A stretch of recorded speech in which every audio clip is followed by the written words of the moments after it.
किसी को याद है भगवत गीता का फर्स्ट वर्ड्स कौन सा है फर्स्ट चैप्टर का? तो हमने लास्ट सैटरडे डिस्कस किया था।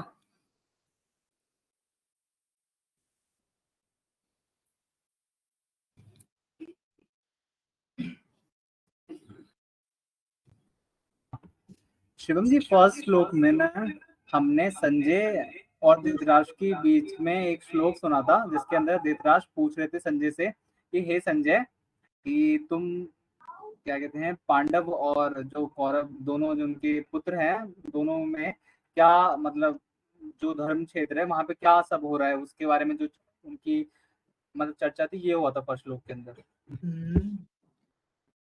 तो कौन से क्षेत्र? कुरुक्षेत्र में हो रही है ये फाइट, है ना? बैटलफील्ड कौन सा है? कुरुक्षेत्र है।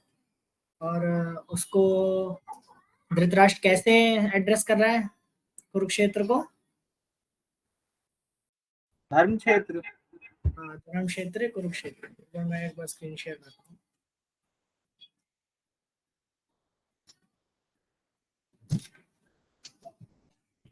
हेलो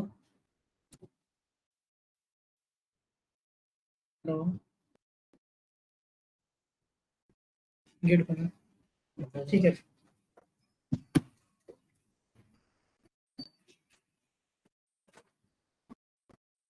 ठीक है। तो आज हम ना फर्स्ट चैप्टर का एकदम लास्ट वर्ड पे जा रहे हैं सीधा। तो बीच में पहले इसको डिस्कस भी करेंगे फर्स्ट चैप्टर में होता क्या है। बड़ा ही सुंदर, बड़ा इंपॉर्टेंट सा श्लोक है। अरे दूसरी उंगली लगा दो, ये लेती नहीं है मेरी उंगली। हो गई क्या मीटिंग स्टार्ट हो गई? बड़ा देखो ना, मुझे देखो।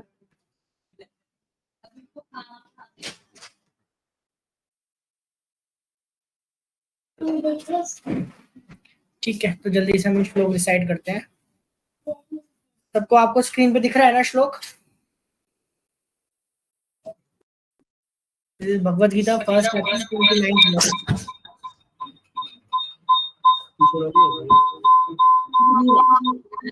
खाने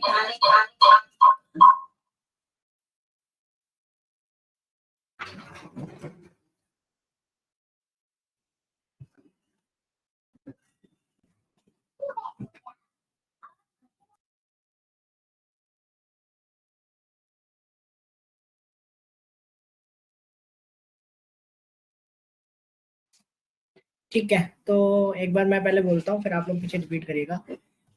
वेपतश्चु च शरीरे में रोम हर्षा च जायते, गांडीवं शंसते हस्तात् त्वक्चैव परिधायते। ठीक है, तो मैं एक बार वर्ड टू वर्ड जाता हूँ, फिर आप लोग भी एक बार वर्ड टू वर्ड मेरे पीछे डिसाइड करिएगा। वेपतश्च शरीरे में रोम हर्षास् च जायते, गांडीवां शंसते हस्तात् त्वक्चैव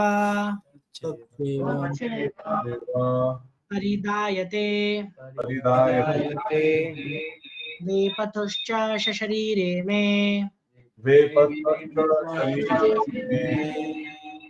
रोम हर्षाश्च जायते, गांडीवां शंसते हस्तात्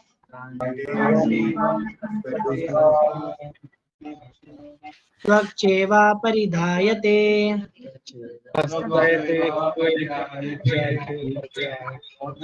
वेपथुश्च शरीरे में शरीरे में रोम हर्षाश्च जायते,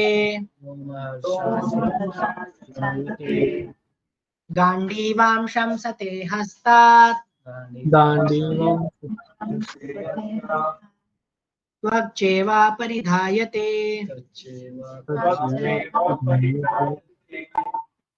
ठीक है, आप में से कोई रिसाइट करना चाहे?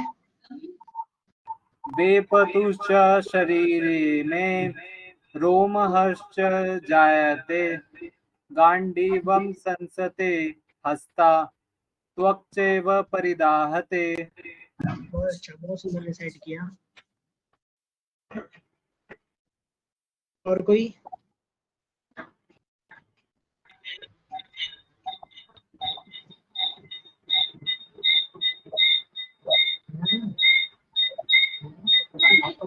लोग माइक ऑफ कर दीजिए, जो रिसाइट करे श्लोक ना सिर्फ अपना माइक ऑन रखिए। सेकंड फ्लोर पे से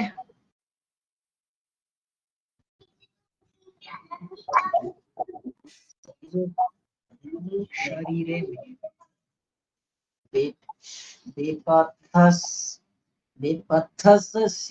शरीर में वे पथुश्च शरीरे में रामो हर्ष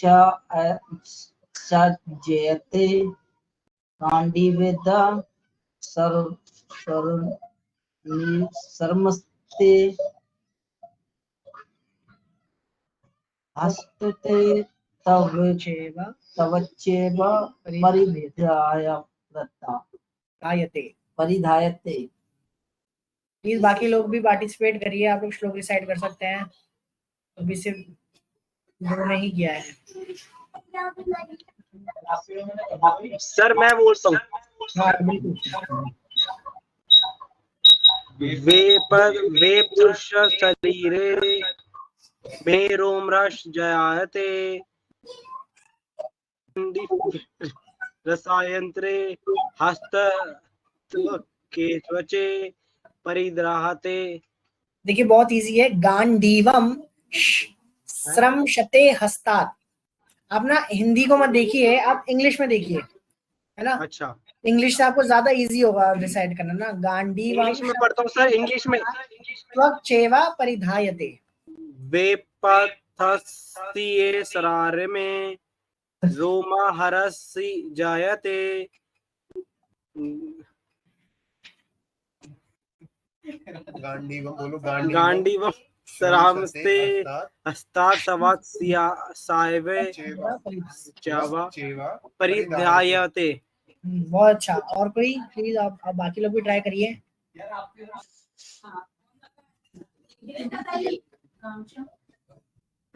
नहीं यार, मेरे से नहीं पढ़ा जाएगा। फिर सबसे होगा, फिर धीरे धीरे आदत पड़ जाएगी ना, तब तो पढ़ना ये पढ़ वेपातुष्ट।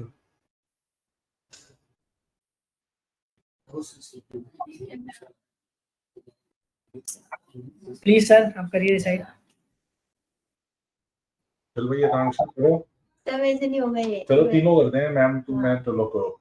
वेपातुश्च शरीरे में रोमा हर्षश्च जायते गांडीवं श्रमशते हस्तात् त्वचैव परिधायते। बहुत सुंदर, देखिए कितना अच्छे से रिसाइट हुआ ना। बाकी भी ट्राई कर सकते हैं। I want to request Manav sir, please recite this words. Yeah sure actually थोड़ा सा मैं अटकूंगा, so we try. Sir no problem. विपातुष्य च सर्वशमी रोमा हर्षास का जवायते गांडीवम सर्वश्वत हस्तांते तविक कविचा प्रधायते। बहुत अच्छे। और कोई? मैं बिल्कुल बिल्कुल। वेपचश्चा शरीरे में रोम हर्षाश्च जायते गांडीवं श्रमशते हस्तात् त्वचैव परिधायते। वेरी गुड, बहुत सुंदर, बहुत अच्छे से रिसाइट किया आपने। Anyone from third floor? जी सर।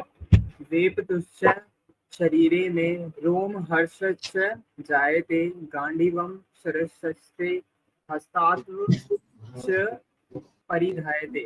बहुत अच्छे। और कोई लास्ट करना चाहे तो आगे रीडिंग करते हैं फिर श्लोक की।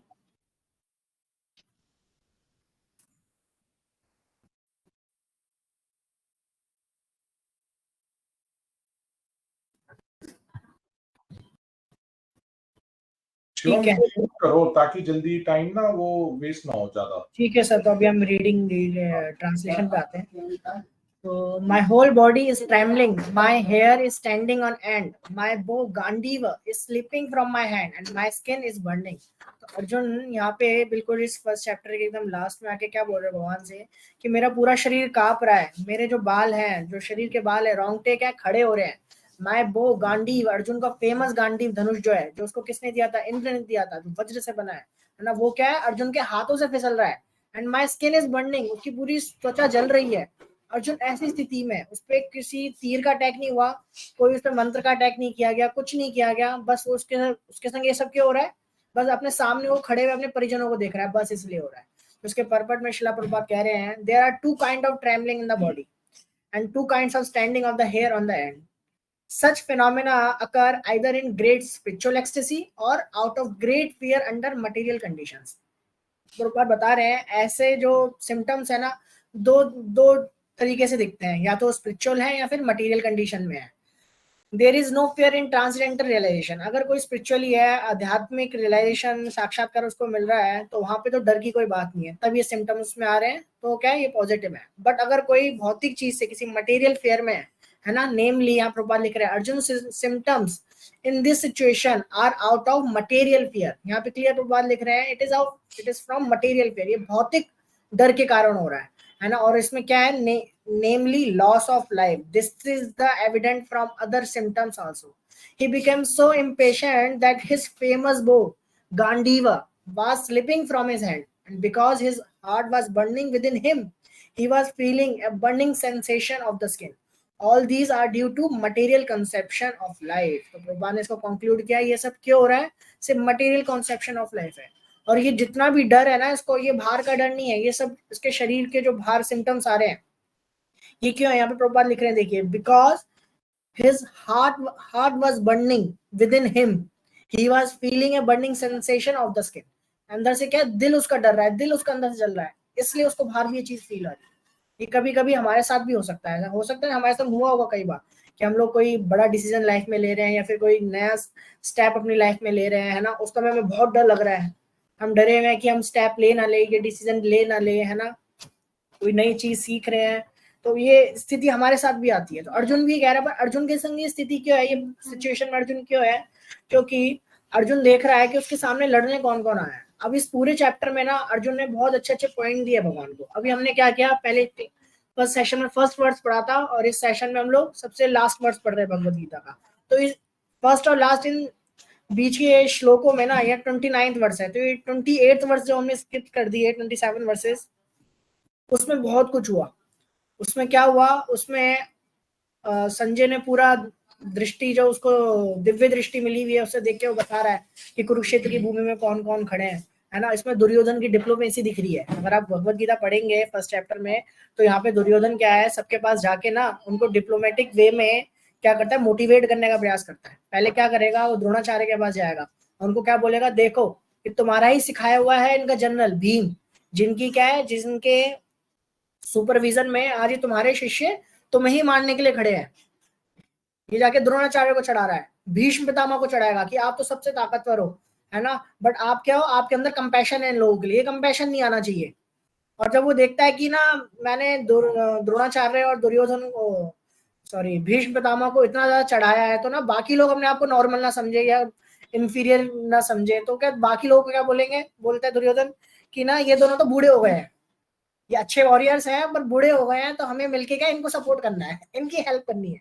तो इस तरीके से डिप्लोमेटिक वे में दुर्योधन क्या है, सबको मोटिवेट कर रहा है।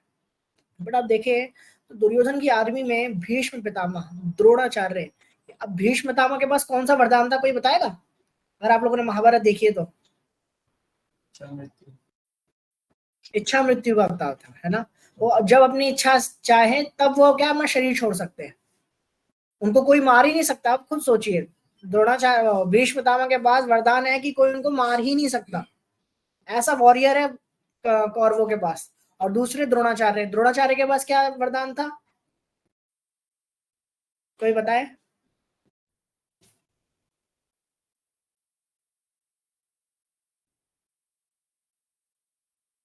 द्रोणाचार्य के पास वरदान था कि जब तक वो अपने हथियार खुद नहीं छोड़ते, उनको कोई हरा नहीं सकता। अब सोचिए, ये दो मेन उनके जो वॉरियर्स हैं, उनके पास वरदान ही ऐसा है कि उनको कोई मार नहीं सकता, कोई हरा नहीं सकता, तो पांडव जीतेंगे कैसे? दुर्योधन के पास तो ऐसे सुपर वॉरियर्स है, कर्ण जो उसका मित्र था कर्ण, उसके बाद अपनी अलग पावर्स थी, है ना। वो किसका पुत्र था? सूर्य पुत्र कर्ण था। उसके पास कवच कुंडल थे, है ना, जो कि भगवान ने माया करके उसे छीन लिए थे। उसके अलावा उसके पास बहुत वरदान थे, बहुत ताकत उसने क्या है अचीव करी हुई थी। तो ऐसे ताकतवर वॉरियर्स थे दुर्योधन के बाद। तब भी दुर्योधन को क्या है, अभी भी डाउट है। उसके पिता को, जो कि धृतराष्ट्र है, उसको अभी भी डाउट है कि ना क्या है, हम लोग हार सकते हैं, हम अभी भी हार सकते हैं। क्यों? ऐसा क्यों था? क्योंकि इस चैप्टर में बताया गया है कि पांडवों के जो जीत के सिम्टम्स थे ना, विक्ट्री के सिम्टम्स थे, वो बताए गए हैं। अब पांडवों के विक्ट्री के सिम्टम्स क्या थे?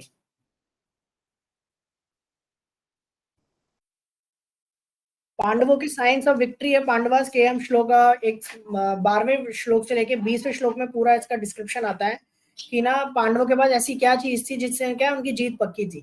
और हम देखें ना, अगर हमारी लाइफ में भी ये 9 चीजें अगर हो ना, तो हम भी हर फील्ड में विक्ट्री प्राप्त कर सकते हैं, हर फील्ड में हमें विक्ट्री मिल सकती है। वो 9 चीजें क्या है? फर्स्ट थी Krishna's personal presence confirms victory. First of all क्या है? पांडवों के पास कौन है? कृष्ण स्वयं है, धर्म खुद वहां पे है, परम पुरुषोत्तम भगवान स्वयं वहां पे है। तो वो कैसे हार सकता है?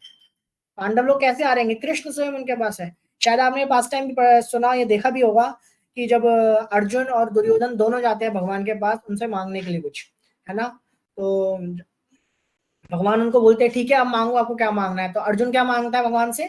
भगवान मेरे को क्या दो? क्या मांगता है बताइए? भगवान अर्जुन भगवान से भगवान को मांगता है कि भगवान आप मेरे संग युद्ध में आओ। और दुर्योधन क्या मांगता है भगवान से? भगवान की नारायणी सेना। भगवान की नारायणी सेना ना अमर है, उसको कोई हरा नहीं सकता, मार ही नहीं सकता। तो भगवान की नारायणी सेना है। शिवम, जी सर। यार बहुत अच्छा एक्सप्लेन कर रहे हो आप, बट थोड़ा सा मुझे एक चीज पूछनी है। मैंने जो देखा है महाभारत में, श्री कृष्ण जी सो रखे होते हैं। क्या होती है? श्री कृष्ण जी सो रखे होते हैं, लेटे हुए होते हैं। हाँ वो उनकी आंख बंद होती है। हाँ दुर्योधन और वो दोनों आते हैं। वो श्री कृष्ण जी के चरणों के आगे खड़े होते हैं, और जो युधिष्ठिर होते हैं वो उनके सर के सामने बैठ जाते हैं। अर्जुन अर्जुन हाँ, अर्जुन अर्जुन के चरणों में आके खड़े होते हैं, और जो चंद्र के बाद बैठ। हाँ वो उनके सर के वहां बैठ जाते हैं। जब वो आंखें खोलते हैं कृष्ण जी, तो सबसे हाँ पहले वो उनके चरणों के जो सामने खड़े होते हैं उनको देखते हैं। हाँ तो उसमें वो बोलते हैं कि भाई अब दोनों में से बोले मैं पहले आया था, बोले मैं पहले आया था, बोले मैंने देखा किसको है। तो ये एक बहुत बड़ी सीख होती है कि भगवान के हमेशा चरणों के आगे हमें खड़ा होना है, उनके सामने नहीं खड़ा होना। बिल्कुल है, हमें भगवान के चरणों का शरण प्राप्त करना है। हाँ, तो सीधा उन्होंने बोला हाँ आप मांगो। शास्त्रों में भी डिस्क्रिप्शन है कि जब हम भगवान का दर्शन कर रहे हैं मंदिर में जाके ना, तो सीधा भगवान के ना मुख पे, भगवान के चेहरे पे नहीं देखा जाता। आप कभी भी टेम्पल जाए तो कभी डायरेक्ट भगवान के मुंह पे, उनकी आंखों में, सर पे डायरेक्ट ना देखे। भगवान को दर्शन करने का एक तरीका है, वो है भगवान के चरणों से स्टार्टिंग करना। इसके श्रीमद् अंदर भागवत के 12 कैंटो है, वो भी इसी तरीके से। फर्स्ट 2 कैंटो भगवान के चरणों के ऊपर है, फिर भगवान की जांघों के ऊपर है, भगवान के वक्ष स्थल के ऊपर है, फिर भगवान के छाती के ऊपर है, भगवान की भुजाओं के ऊपर है, फिर मुख आता है। इस तरीके से भागवतम भी क्या है, ऐसे सीक्वेंस वाइज चलती है। नहीं, जो उसके अंदर वो मैं आपकी बिल्कुल बात समझ रहा हूँ। उसमें जब कृष्ण जी वो बोलते कि पहले मैं आया था, तो उसने बोले ठीक है आप अपना बताओ आपको क्या चाहिए। तो उसने बोले मुझे आपकी पूरी सेना चाहिए। तो अर्जुन को डर ये लग रहा था कि ये कृष्ण जी को ना मांग ले। तो वो अंदर से, क्योंकि पहले उनका था कि भाई तुम पहले मांगो, तुम क्या मांगना चाहती हो। उसने बोला कि मुझे पूरी आपकी सेना चाहिए। बट वो अंदर ही अंदर ये सोचा था कि अर्जुन की ये कृष्ण भगवान को ना मांग ले। बट जब बाद में जब उसने बोला ना मुझे आपका साथ चाहिए प्रभु, मुझे आपका साथ चाहिए, तो उन्होंने बोला कि अगर इन केस, फिर बाद में वो कृष्ण से पूछते हैं कि अगर वो आपको मांग लेते तो मैं तो वो हो जाता, क्योंकि मुझे तो आप ही चाहिए। तो उसने बोला कि जो मैं बोल रहा हूँ, जो हर चीज मेरे हाथ में है, जवान भी है ना जो दूसरा कुछ बोल रहा है, तो वो भी मेरे हाथ में है कि वो क्या मांग रहा है, वो भी मेरे अंदर, मेरे हाथ कंट्रोल में है वो। सॉरी यार, कंटिन्यू। ठीक है, okay, thank you sir, thank you for adding the whole pastime. Actually we just skip on the main thing. तो फर्स्ट से क्या था कि पांडवों के पास कौन है? भगवान स्वयं है, धर्म खुद है ना, तो इसलिए उनकी जीत पक्की है। जयस्तु पांडु पुत्रा नाम ये शाम कृष्णा, है ना, कि उनके पास कौन है? पांडव जीतेंगे। क्यों? क्योंकि उनका कृष्ण स्वयं है। और दूसरा, अगर कृष्ण स्वयं है, अगर विष्णु वहां प्रेजेंट है, तो उनके संग और कौन होगा जो प्रेजेंट होगा? लक्ष्मी स्वयं, गॉडेस ऑफ फॉर्च्यून, है ना। whenever and wherever the lord is present, the goddess of fortune is also present, है ना। जहाँ पे भगवान प्रेजेंट है वहां पे क्या है? लक्ष्मी खुद वहां पे प्रेजेंट होती है। और जहां लक्ष्मी प्रेजेंट है वहां पे जीत पक्की है। वेन्यू, तीसरी चीज जो है धर्म क्षेत्र में, ये जो युद्ध हो रहा है कहाँ पे हो रहा है, ये धर्म क्षेत्र में हो रहा है। तो धर्म क्षेत्र में कोई अधर्मी व्यक्ति कैसे जीत सकता है ना, अधर्म की जीत तो हो ही नहीं सकती। इसलिए तीसरा रीजन क्या है, धर्म क्षेत्र है। अभी हम ये पढ़ रहे हैं, अभी हमारे सामने जो एक कॉन्सेप्ट बन रहा होगा, एक पॉइंट ऑफ व्यू बन रहा होगा, कुरुक्षेत्र की भूमि है ना, भगवान है, चलो लक्ष्मी जी हैं, अब ये हमारी लाइफ से कैसे रिलेट कर रहा है। मैंने तो आपको बोला ना कि ये सारे पॉइंट हमारी जिंदगी में लाइफ में भी होंगे तो हमें भी क्या विक्ट्री मिलेगी। अब ये हमारी लाइफ से कैसे रिलेट कर रहा है। देखिए अगर हमें कृष्णा वहां पे प्रेजेंट है तो कृष्ण हमारी लाइफ में प्रेजेंट हो सकते हैं अगर हम उनको अपनी लाइफ में उनकी इंटरफेरेंस रखे, है ना, भगवान को हर समय याद रखे, स्मरणम करें भगवान का हर समय, है ना, अपना हर रिजल्ट भगवान को ऑफर करें, अपना कर्म हम अच्छे से करें, अपना कर्म पूरी तरीके से भगवान के लिए करें और उसका रिजल्ट भगवान पर छोड़े। दूसरा गॉडेस ऑफ फॉर्च्यून ऑटोमेटिकली खुद ही प्रेजेंट हो जाएंगी। तीसरा वेन्यू, वेन्यू कैसे हमारा होली हो सकता है। अभी तो हम दिल्ली में बैठे हैं, दिल्ली के लिए तो कोई धर्म क्षेत्र वर्ड यूज करा नहीं गया, तो दिल्ली कैसे धर्म क्षेत्र हो सकती है। दिल्ली धर्म क्षेत्र हो सकती है वहां पे जहाँ पे भगवान प्रेजेंट है, वो खुद व खुद क्या होता है, धर्म क्षेत्र बन जाता है। अगर हमारे अंदर मन में कृष्ण प्रेजेंट है तो क्या है, हम खुद क्या धर्म क्षेत्र में बैठ गए, हम खुद अपने संग धर्म क्षेत्र लेके चल रहे हैं। तो हमारे मन में हमेशा कृष्ण का होना बहुत जरूरी है। तो देखिए ये तीनों पॉइंट हमारी लाइफ में इस तरीके से आते हैं। फोर्थ है Hanuman ji on the Arjun flag. Hanuman ji कहाँ पर है, अर्जुन के रथ के झंडे पे है। हनुमान जी वहां पे सिर्फ एक फ्लैग के उस पे प्रिंट की तरह है वहां पर, है ना, पर Hanuman ji as a person वहां पे लड़ने नहीं आए, बट तब भी ये क्या विक्ट्री का एक साइन है। क्यों, हनुमान जी कौन है, हनुमान जी कौन है, कोई बताएगा हनुमान जी, अपने उससे बताइए आप, हम कितना जानते हैं बजरंग पवन पुत्र हनुमान शिव जी का अवतार है, शिव जी का ही अवतार है। हनुमान जी देखिए, कोई हनुमान जी कोई देवता नहीं है जैसे बाकी देवता होते हैं। हनुमान जी परम वैष्णव है, परम वैष्णव है ना। हनुमान जी जरूर शिव जी के रुद्र अवतार है ना। शिव जी कौन है, वैष्णव नाम यथा शंभु, जो वैष्णव में सबसे ग्रेट है वो शिव जी है और उनका एक रूप है हनुमान जी, है ना। तो हनुमान जी कौन है, भगवान के परम दिव्य भक्त है, ग्रेटेस्ट डिवोटी है हनुमान जी, है ना। तो इससे हमें क्या पता चलता है, अगर हमारी लाइफ में भी हमारा एसोसिएशन भगवान के भक्तों का है तो हमारी विक्ट्री वो है, जीत हमारी पक्की है। तो हमें हमारा एसोसिएशन किसका रखना है वो भी हमें डिसाइड करना है कि हमारे पर आशीर्वाद किसका होना चाहिए, भक्तों का होना चाहिए, भगवान के भक्तों का आशीर्वाद होना चाहिए। जैसे उस दिन सर शेयर कर रहे थे उस दिन मीटिंग में कि सर के जितने भी ज्यादातर फ्रेंड्स रहे हैं स्कूल में कॉलेज में या भी, सारे कैसे हैं, साधु संत की तरह है ना। कोई अभी साधु बन गया है, कोई ब्रह्मचारी है, कोई कहीं पे संत है। तो ऐसे एक एटमॉस्फेयर में रहना ना, ये अपने में आपको ना एक अलग पॉजिटिविटी देता है। अब आप खुद सोचिए, आपके सारे दोस्त हैं सब स्मोकिंग करने वाले, ड्रिंक करने वाले, पब्स में जाने वाले, जुआ खेलने वाले, सारे गलत काम करने वाले, उनसे क्या मोटिवेशन मिलेगी आपको, उनसे कोई मोटिवेशन नहीं मिलेगी। बड़ा साधु संतों के बीच में हो तो आपको हर तरीके की मोटिवेशन मिलेगी। जरूरी नहीं साधु संतों के बीच में रह के आप भी उनकी तरह चोला डाल लोगे, नहीं। साधु संत कैसे बनता है, साधु संत कभी अपने कपड़ों से साधु नहीं बनता, ये बात हमेशा याद रखे। कोई भगवा कपड़ा डाल ले, अपना सिर मुंडवा ले, बड़ी बड़ी जटाएं रख ले, उससे साधु नहीं बनता। साधु कैसे बनता है, साधु बनता है अपने ज्ञान से, अपनी शरणागति से, जो भगवान के उसने शरणागति दी है। तो ऐसे साधु संतों का क्या है, हमें क्या है, एसोसिएशन करना चाहिए। इसी तरीके से हनुमान जी वहां प्रेजेंट है, ग्रेटेस्ट वैष्णव उनके संग प्रेजेंट है। तीसरा symbol of Vishnu, symbol of Vishnu वहां पे कौन सा है, सिंबल ऑफ विष्णु वहां पे, इसके अंदर वर्णन आता है कि जब सब लोग क्या अपना अपना शंख बजा रहे हैं, है ना, अर्जुन अपना शंख बजा रहे हैं, भगवान अपना शंख बजा रहे हैं, पांडव अपना शंख बजा रहे हैं। जब इनके शंख बज रहे हैं तो उनको दिव्य शंख बोला गया। और शंख किसका सिंबल है, भगवान विष्णु का सिंबल है। तो symbol of Vishnu is also present there.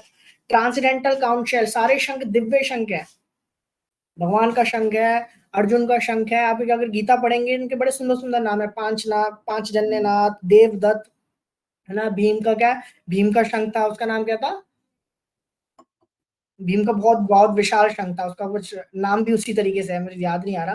पर आप जब इस श्लोका पढ़ेंगे ना इस चैप्टर के, तब आपको उसमें पता चलेगा। उसके अलावा भीष्म, अग्निदेव कैरियर, अर्जुन के पास क्या है, कौन सा रथ है, अर्जुन के पास अग्निदेव का बनाया हुआ रथ है, जो कि क्या है, अजय है ना, उसको कोई जीत नहीं सकता, वो हर डायरेक्शन में विजय प्राप्त करता है, वो रथ है जो अर्जुन के पास। और shattering of hearts, shattering of hearts का जब वो अपने शंख बजा रहे हैं तो उनके जो दुश्मन जो कौरव हैं उनके क्या है, उनके दिल कांप रहे हैं, सब डर रहे हैं। तो ये क्या, सब जीत के साइन है, ये ना सब विक्ट्रीज है, विक्ट्रीज के सिंबल्स हैं जो कि पांडवों के पास प्रेजेंट है। और इसके अलावा ये तो चलो पांडवों की जीत यहाँ से हमें पक्की दिख रही है, चलो पांडवों के पास सब कुछ है। बट तब भी अर्जुन क्यों अपना ड्यूटीज छोड़ के जाना चाह रहा है? अर्जुन बहुत अच्छे अच्छे पॉइंट्स बताता है उसमें भगवान को ना। अभी हमारे पास टाइम नहीं है, 2 बज गए हैं, तो शायद हम नेक्स्ट वीक इसमें हम इस पे भी आगे इसको कंटिन्यू करेंगे कि अर्जुन के कौन से वो पॉइंट थे। अर्जुन 5 पॉइंट्स 5 प्रिंसिपल्स भगवान को देता है ऐसे, जिसपे वो युद्ध छोड़ना चाहता है। और आप अगर वो सुनोगे ना आप पॉइंट्स के अर्जुन जो बोल रहा है बिल्कुल जेन्युइन है, वो बिल्कुल जेन्युइन, आप बोलोगे बिल्कुल सही बोल रहा है अर्जुन। और भगवान ने क्यों खाम का इसको वापस मोटिवेट कर दिया युद्ध करने के लिए, लड़ाई करने के लिए? आपको पता है महाभारत में कितने लोग मारे गए थे? कोई गैस करना चाहेगा कितने लोग मारे गए थे महाभारत में टोटल? जल्दी कोई भी, एनी गैस? महाभारत ग्रंथ में वर्णन आता है कि around 160 crore were killed in the battlefield of Kurukshetra. अभी तो भारत की जनसंख्या 140 करोड़ है, 160 करोड़ युद्ध में ही मारे गए थे महाभारत में। इतने लोग मारे गए थे महाभारत के अकेले युद्ध में। महाभारत में वर्णन आता है 160 करोड़ की पूरी पूरे नंबर्स वहां पे मेंशन है कि कौन किस तरीके से मारा गया, युद्ध के बाहर कितने मारे गए, क्योंकि कई टाइप के योद्धा होते हैं जो बैटलफील्ड में लड़ रहे हैं और उनको सपोर्ट करने वाले भी होते हैं जो बाहर से उन तक हथियार, उन तक दवाइयां ये सब प्रोवाइड करते हैं। वो कैसे मारे गए, वो कितने मारे गए, है ना, सब पूरा वर्णन है। महारथी कितने मारे गए, दशरथी कितने मारे गए, रथी कितने मारे गए, पैदल सैनिक कितने मारे गए। तो ये बहुत बड़ा युद्ध था, बहुत बड़ा बैटल था, तभी इसका नाम महाभारत है। इसलिए 160 करोड़ का मेंशन है कि 160 करोड़ लोग मरे थे इस युद्ध में। तो अर्जुन ना बहुत सुंदर प्रिंसिपल दे रहा है, और ये प्रिंसिपल्स ना हम भी अपनी लाइफ में देते हैं किसी काम को ना करने के। हम अपने गोल तक नहीं पहुंच पा रहे, या गोल तक हमने कोई गोल सेट किया और उसमें हम अपने आप को देख रहे हैं मैं हार रहा हूं, तो हमारा मन भी ना हमको ये 5 पॉइंट्स देता है, तो हम क्या होता है उससे सेटिस्फाई हो जाते हैं, चलो ठीक है नहीं हो रहा तो नहीं हो रहा। तो वो हमें डिमोटिवेट करने के लिए माइंड हमें देता है। तो वो 5 पॉइंट्स कौन से हैं वो हम डिस्कस करेंगे नेक्स्ट सेशन में। अभी यहाँ तक किसी का भी क्वेश्चन या कुछ पॉइंट अपना और कोई शेयर या ऐड करना चाहता हूँ, फिर हम इसको एंड करते हैं आज के रीडिंग सेशन को।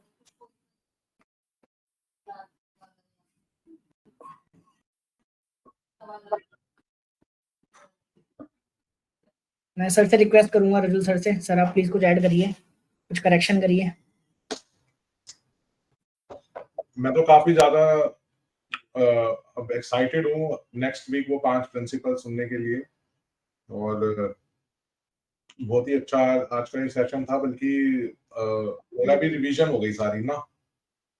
मैंने गीता 2-3 बार पढ़ी है तो रिवीजन हो गई है बड़ी अच्छी और नए पर्सपेक्टिव के साथ। So I thanks to you and let us chant हरे कृष्णा महामंत्र all together। ठीक है, सभी लोग अपने अपनी जगह पे हाथ खड़े करके हरे कृष्णा कृष्णा कृष्णा